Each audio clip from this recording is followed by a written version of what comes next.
I want to start by saying that I was careful. I know the rules. I know what you're supposed to do when you meet someone from a dating app for the first time. You meet in a public place. You tell a friend where you're going. You don't give out your home address. You keep personal details vague until you actually know the person. I had been using dating apps for 2 years, and I had followed every one of those rules every single time. Which is why what happened with the man I'm going to call Daniel shook me so deeply, because I did everything right, and it still happened. I matched with Daniel on a popular dating app in late February. His profile was detailed and genuine looking, clear photos, a real job listed, a bio that was specific and interesting without being overwhelming. We matched on a Tuesday and started talking immediately. The conversation was good, natural. He was funny and articulate and seemed genuinely interested in what I had to say. We talked every day for 11 days before he suggested meeting up. A coffee place downtown, public, busy, exactly the kind of first date location you're supposed to choose. I said yes. I told my friend Kayla where I was going, what time, and who I was meeting. I sent her his profile screenshot. I told her to check in with me at 7 if she hadn't heard from me. Standard precautions. Everything by the book.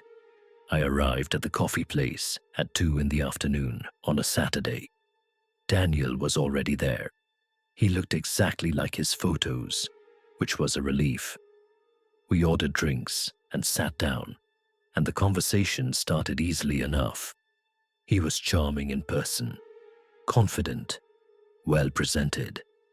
Then about 20 minutes in, he said something that stopped me cold. He mentioned a coffee shop by name, a specific independent place about 4 blocks from my apartment. He said he had been there once and thought it was great and asked if I had ever been.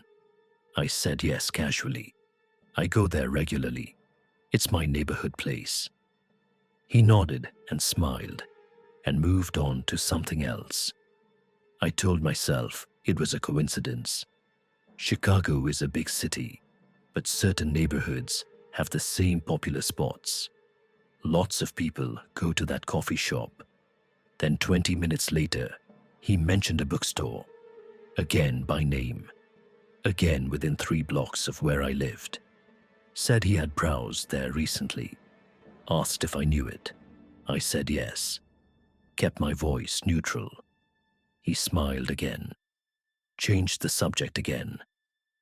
By the end of the date, he had casually mentioned 4 different specific locations, all within a 5-block radius of my apartment building. He had not mentioned a single location anywhere else in the city. Not his own neighborhood. Not downtown. Not anywhere else. Just my neighborhood. 4 times. Casually. Like he wasn't even aware he was doing it. I ended the date after an hour, saying I had somewhere to be. He was perfectly pleasant about it. Walked me to the door of the coffee place. Said he had a really good time. Asked if he could see me again. I said maybe, and walked to my car. The moment I was inside with the doors locked, I called Kayla and told her everything. She said what I was already thinking. He knew where I lived. He had been in my neighborhood. Multiple times, probably. Watching. Learning. And then matched with me on the app and pretended it was a coincidence. I reported his profile to the app immediately. I told them he had prior knowledge of my home location and appeared to have been monitoring me before the date. They suspended his account pending investigation. I moved apartments 4 months later. Not specifically because of Daniel, but when I told my new landlord I was looking for a place, I specifically requested a building with a staffed front desk and keycard access. I still use dating apps occasionally, but I never mention my neighborhood to anyone. Not ever. Not even after months of talking. Some lessons you only need to learn once. I matched with a woman named Claire on a dating app about 18 months ago. We talked for about 3 weeks before meeting. Good conversation. Consistent. She seemed genuine and normal and interesting. We had similar interests.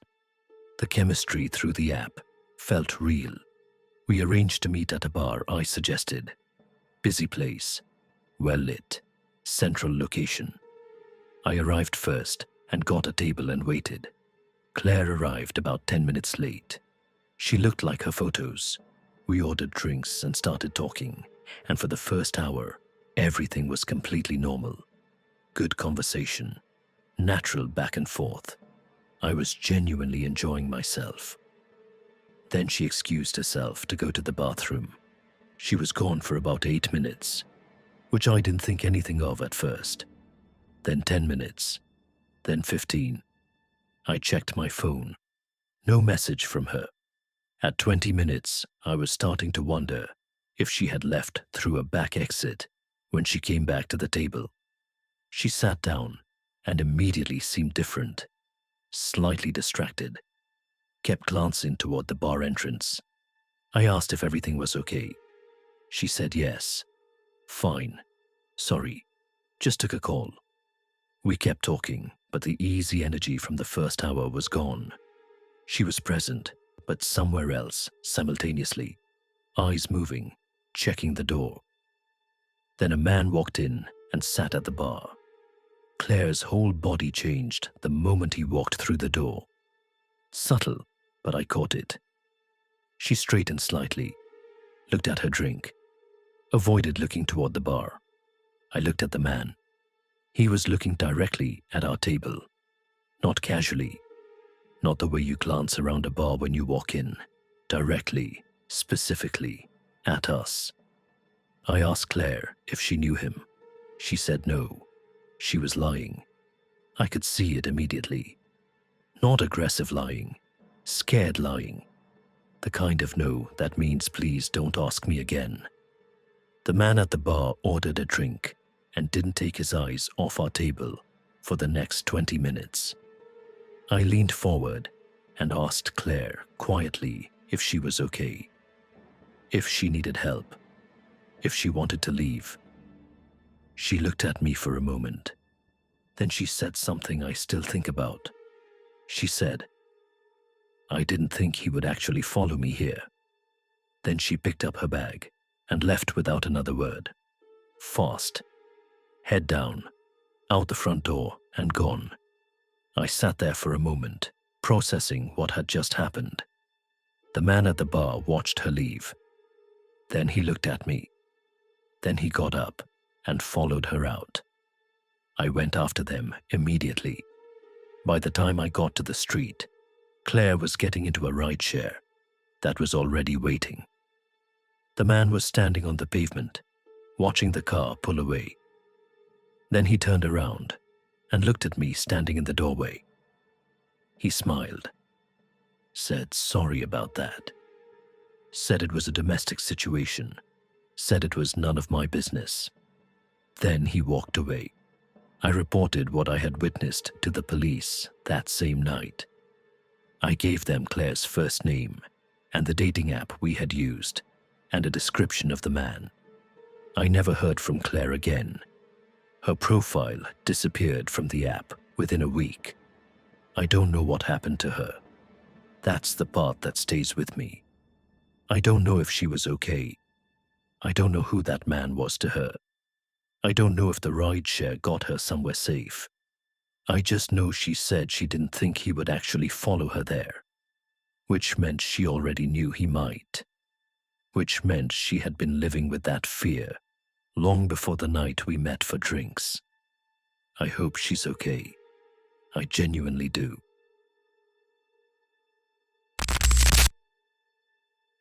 I need to tell you up front that the man I matched with on the app was not the man I met in person, not in a catfishing way where the photos were fake. The photos were real. The face was the same. The name was the same. The job he had listed was real. I checked.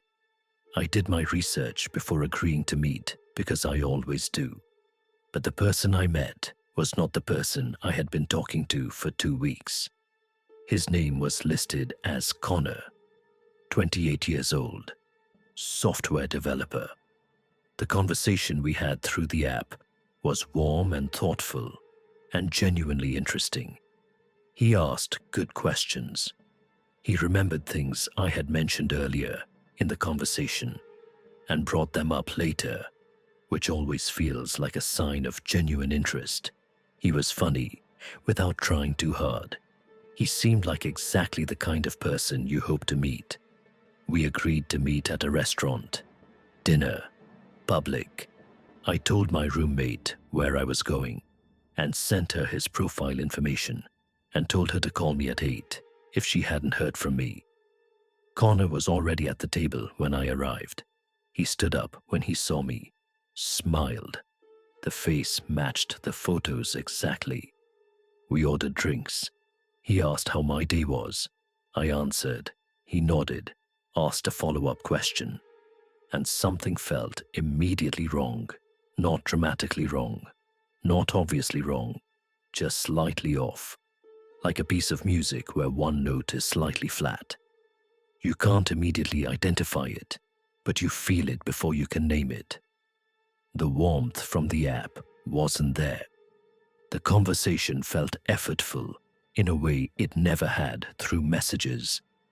His questions felt like he was reading from a script he had memorized.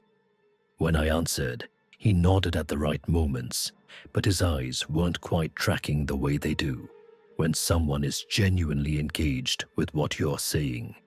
I told myself I was overthinking it. First dates are awkward. People are different in person than they are through a screen. This was normal. Then I mentioned something I had told him early in our conversation through the app. A specific detail about my sister's wedding I was going to in the spring. He looked at me blankly for just a moment, half a second, then recovered and said, "All right, yes, that sounds exciting." But that half second told me everything. He didn't remember it, not because he had forgotten, because he had never heard it before. Someone else had been running that profile.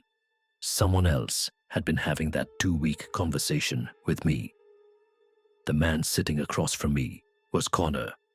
Real name, real face, real job. But he had not been the one I was talking to, which meant someone else had set up this date. Someone else had built the connection, established the trust, arranged the meeting, and then sent Connor in their place. Or Connor had given someone else access to his account and let them do the talking, which raised its own deeply unsettling questions about why.